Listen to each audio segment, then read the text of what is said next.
একটি প্রবাদ আছে, ল্যাম্পপোস্টের ঠিক নিচেই সবচেয়ে অন্ধকার থাকে।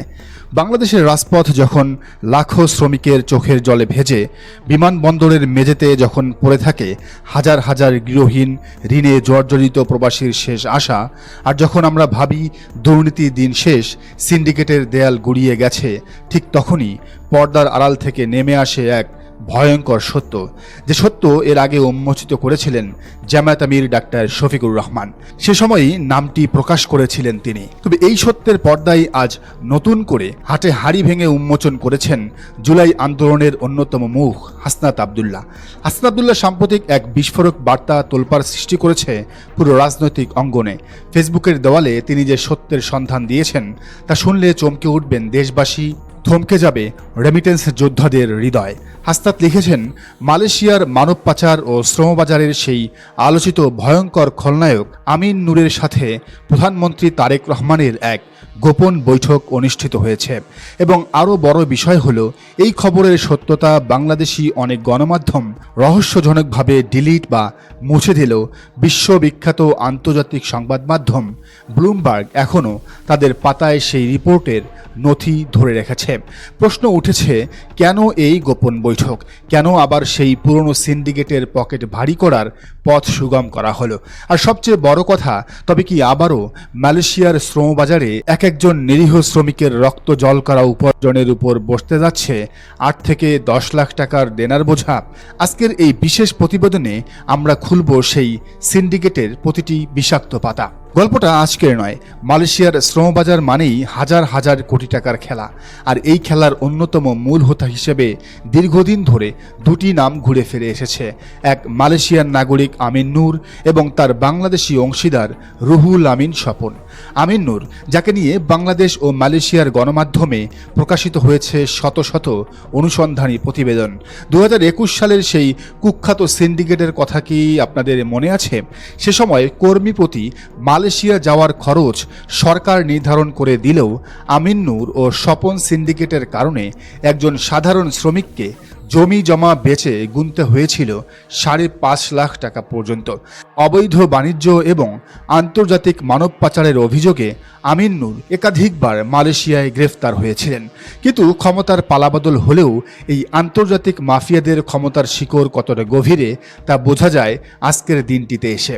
আসুন এবার দেখা যাক এই সিন্ডিকেটের ভেতরের আসল ঘটিগুলো কিভাবে সাজানো হয়েছে। অতীতে আমরা দেখেছি আওয়ামী লীগ সরকারের আমলে এমপি মন্ত্রীরা সরাসরি নিজেদের রিক্রুটিং এজেন্সির নাম ঢুকিয়ে দিতেন। দুর্নীতি হতো একদম প্রকাশ্যে, উলঙ্গভাবে, যার কারণে গোটা দেশ জুড়ে ঝড় উঠেছিল, তদন্ত হয়েছিল, অনেকেই শেষ পর্যন্ত শ্রীঘরে অর্থাৎ জেলেও গিয়েছেন। কিন্তু এবার কি সেই ভুল থেকে শিক্ষা নিয়ে আরও নিখুঁত ও চতুর এক খেলা শুরু হলো? অভিযোগ উঠেছে, এবার হয়তো কোনো মন্ত্রী বা শীর্ষ নেতার নিজের নাম সরাসরি তালিকায় বসানো হয়নি, কিন্তু সামনে রাখা হয়েছে ডামি ও প্রক্সি প্রতিষ্ঠানকে। তালিকায় কার কার নাম এসেছে? হাসনাতের দেয়া তদন্তের ডাটাবেস বলছে, যুবদলের এক সহসভাপতির স্ত্রীর মালিকানাধীন রিক্রুটিং এজেন্সি সুযোগ পেয়েছে। প্রধানমন্ত্রী প্রেস সচিবের আত্মীয় হিসেবে পরিচিত রায়হান কবিরের প্রতিষ্ঠানকে দেওয়া হয়েছে এই সোনার ডিম পাড়া হাঁস। এমনকি প্রয়াত এক প্রভাবশালী আওয়ামী লীগ নেতার স্ত্রীর নামে থাকা প্রতিষ্ঠানকেও রাখা হয়েছে নতুন এই তালিকায়। অর্থাৎ রাজনৈতিক মেরুকরণ যাই হোক না কেন, লুটে পুটে খাওয়ার টেবিলে আওয়ামী লীগ, যুবদল কিংবা প্রভাবশালীদের আত্মীয় স্বজনের হাত মিলে গেছে এক বিন্দুতে। নাম বদলেছে, ব্র্যান্ডিং বদলেছে, কিন্তু শোষণের মুখগুলো রয়ে গেছে একই। ঘটনা কি শুধুই স্বজনপ্রীতিতে সীমাবদ্ধ? না, এর চেয়েও ভয়াবহ তথ্য লুকিয়ে আছে গভীরে, যা প্রকাশ করেছেন হাসনাত আবদুল্লাহ। 2025 সালের 19 মে ঢাকা রিপোর্টার্স ইউনিটে একটি চাপা উত্তেজনার পরিবেশ তৈরি হয়েছিল। সেদিন সিন্ডিকেট বিরোধী আন্দোলনকারী ব্যবসায়ীরা যখন সংবাদ সম্মেলন করেছিলেন, তখন তাদের উপর চড়াও হয় একদল অস্ত্রধারী ও সন্ত্রাসী। অভিযোগ রয়েছে, সেই হামলায় নেতৃত্ব দিয়েছিলেন ছাত্রদলের কিছু সাবেক নেতা।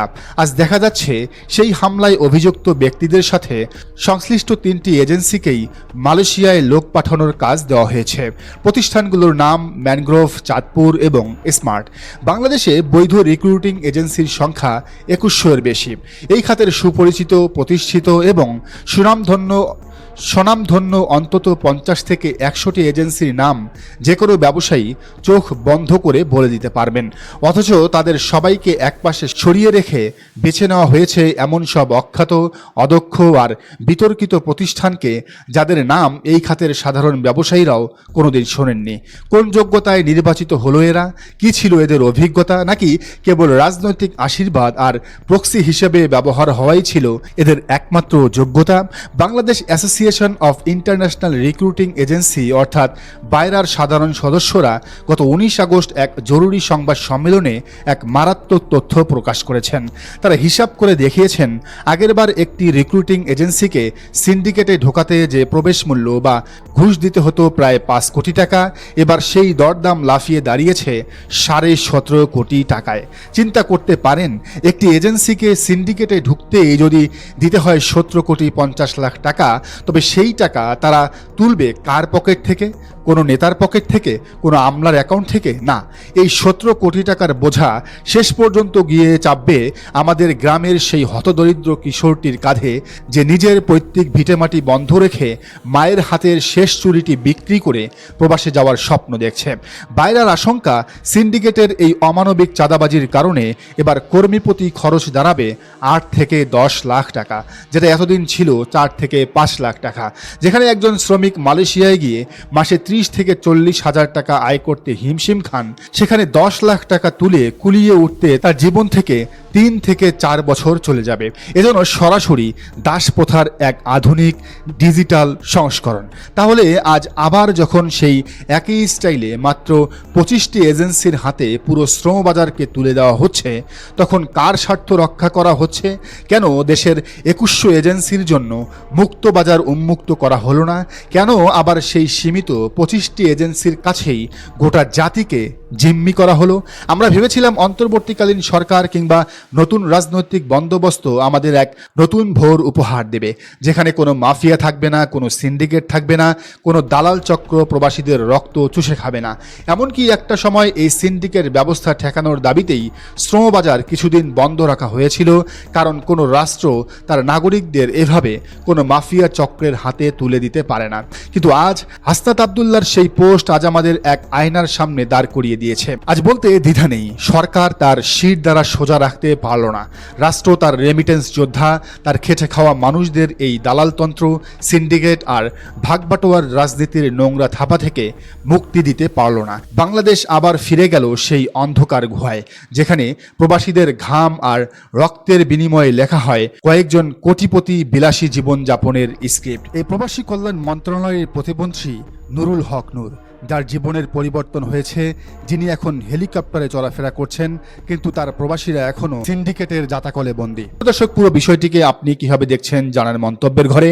আর এই চ্যানেলে নতুন হলে অবশ্যই সাবস্ক্রাইব করুন এবং বেল আইকনটি বাজিয়ে রাখুন।